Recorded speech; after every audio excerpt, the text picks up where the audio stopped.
మన visionary leader మన ముఖ్యమంత్రి గారు ఈ రోజు తొలి సంతకాలు చేశారు. చాలా సంతోషంగా ఉంది. ఎందుకంటే ఆంధ్రప్రదేశ్ కి మంచి రోజులు వచ్చాయని చెప్పాలి. ఎందుకంటే జగన్మోహన్ రెడ్డి గారు ఒక్క ఛాన్స్ అని చెప్పి నేను డిఎస్ఏ మెగా డిఎస్ఏ అని చెప్పారు. ఈ 5 సంవత్సరాలు నిజంగా తల్లిదండ్రులు ఎంతో ఇబ్బందులు పడి పిల్లలకి బిఎడ్ డిఎడ్ చేయించి దాంతో పాటు వాళ్ళ కోచింగ్లు ఇప్పించి లక్షల డబ్బులు. ఎందుకంటే ఏదో జగన్మోహన్ రెడ్డి గారు వచ్చేస్తే జాబులు వస్తాయి, జాబ్ వస్తే జగన్ వస్తుందని చెప్పి 5 సంవత్సరాలుగా ప్రజల్ని మోసం చేసిన జగన్మోహన్ రెడ్డి గారు చూశాం. కానీ మా విజనరీ లీడర్ చంద్రబాబు నాయుడు గారు ఆంధ్రప్రదేశ్ ని స్వర్ణాంధ్రప్రదేశ్ గా మార్చాలి, పిల్లలకు ఉద్యోగ అవకాశాలు ఇవ్వాలని చెప్పి ఏదైతే మేము ఎన్నికల ప్రచారంలో మేము డిఎస్సి తొలి సంతకం అన్నారో నిరూపించుకున్న భారతదేశంలో మొదటి ముఖ్యమంత్రి ఎవరంటే చంద్రబాబు నాయుడు గారు అనే చెప్పాలి.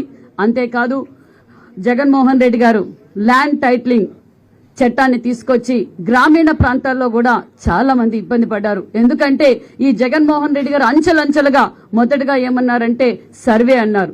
సర్వేలో ఏం చేశారు? సర్వే రాళ్లు కూడా తను వేశారు. బ్రిటిష్ కాలంలో మనం సర్వే చేయించాం. బ్రిటిష్ కాలంలో కూడా ఇలాంటి పరిపాలన రాలేదు. కానీ ఈ రోజు ఈ జగన్మోహన్ రెడ్డి గారి వల్ల సామాన్యమైన రైతు దగ్గర నుంచి ల్యాండ్ లార్డ్ వరకు కూడా చాలా ఇబ్బంది భయపడిపోయారు. ఏంటి ఈ యాక్టు? ఏదైనా సమస్య వస్తే కోర్టుకు కూడా పోవడానికి అవసరం లేదు, వైసీపీ గూండాల దగ్గరికి వెళ్లి సెటిల్మెంట్ చేసుకోవాలా అని ప్రజలందరూ భయపడ్డారు.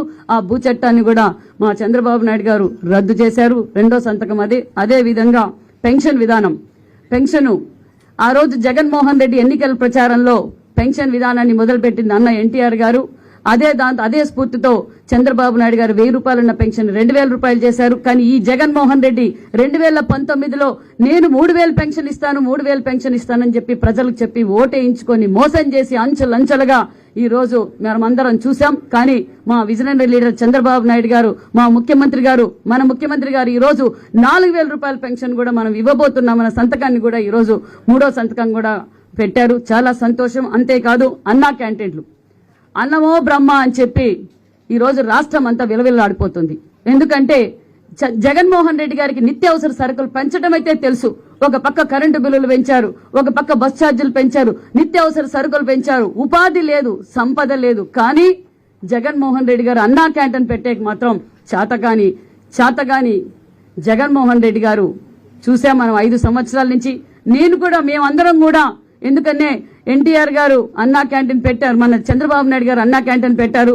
పేదలకు గుప్పటి అన్నం పెట్టాలనే స్ఫూర్తితో తెలుగుదేశం పార్టీ నాయకులు రాష్ట్రంలో అక్కడక్కడ అన్నా క్యాంటీన్లు పెడితే అది కూడా పెట్టకూడదు అని చెప్పి గొడవలు చేసి మమ్మల్ని అందరినీ ఇబ్బంది పెట్టారు. కానీ లేదు, ఇది తెలుగుదేశం పార్టీ అన్న ఎన్టీఆర్ గారి పేరు మీద నడుపుతున్న అన్నా క్యాంటీన్లు కూడా మేము కూడా అలాగే నడిపాం. రామానాయుడు గారు గత 5 సంవత్సరాలుగా నడిపారు, నేను 2 సంవత్సరాలుగా అన్నా క్యాంటీన్ నడిపాం. అంటే పేద ప్రజల పార్టీ తెలుగుదేశం పార్టీ. మళ్ళీ మేము కూడా అన్నా క్యాంటీన్ సెంటర్లన్నీ కూడా ఓపెన్ చేయబోతున్నాం. నిజంగా చాలా సంతోషం. ఎందుకంటే నియోజకవర్గం హెడ్ క్వార్టర్స్ లో చాలా మంది పేద రైతులు హాస్పిటల్ కావచ్చు, గవర్నమెంట్ రెవెన్యూ కావచ్చు, పోలీస్ డిపార్ట్మెంట్ ద్వారా నియోజకవర్గం హెడ్ క్వార్టర్స్ లో వచ్చినప్పుడు గుప్పటి అన్నం తినిపోవడం నిజంగా మాకు చాలా ఆనందంగా ఉంది.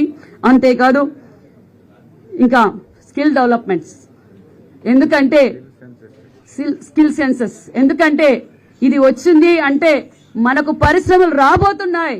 ఎందుకంటే పిల్లలకి ఇప్పటి నుంచే మనం ఉపాధి చూపించే వాళ్ళ స్కిల్స్ బయటికి తీసుకొస్తే మనకి ఇంకా పరిశ్రమలు వస్తాయి. చంద్రబాబు నాయుడు గారికి పరిశ్రమలు తేవడం తెలుసు, సంపద సృష్టించడం తెలుసు, సంక్షేమ పథకాలు ఇవ్వటం ఏంటో విజనరీ లీడర్ మన ముఖ్యమంత్రి చంద్రబాబు నాయుడు గారికి తెలుసు. అంటే ఇప్పుడు ఈ 5వ సంతకం పెట్టారు. స్కిల్ సెన్స్ మీద ఎందుకు పెట్టారు అంటే మరికొన్ని పరిశ్రమలు ఆంధ్రప్రదేశ్ కి రాబోతున్నాయని శుభసూచకమని కూడా మీకు తెలియజేస్తున్నాం. అందరికీ నమస్కారం. ఆంధ్రప్రదేశ్ కి మంచి రోజులు వస్తున్నాయనే విషయం అందరికీ తెలియజేస్తూ థ్యాంక్ యూ వెరీ మచ్. జై తెలుగుదేశం.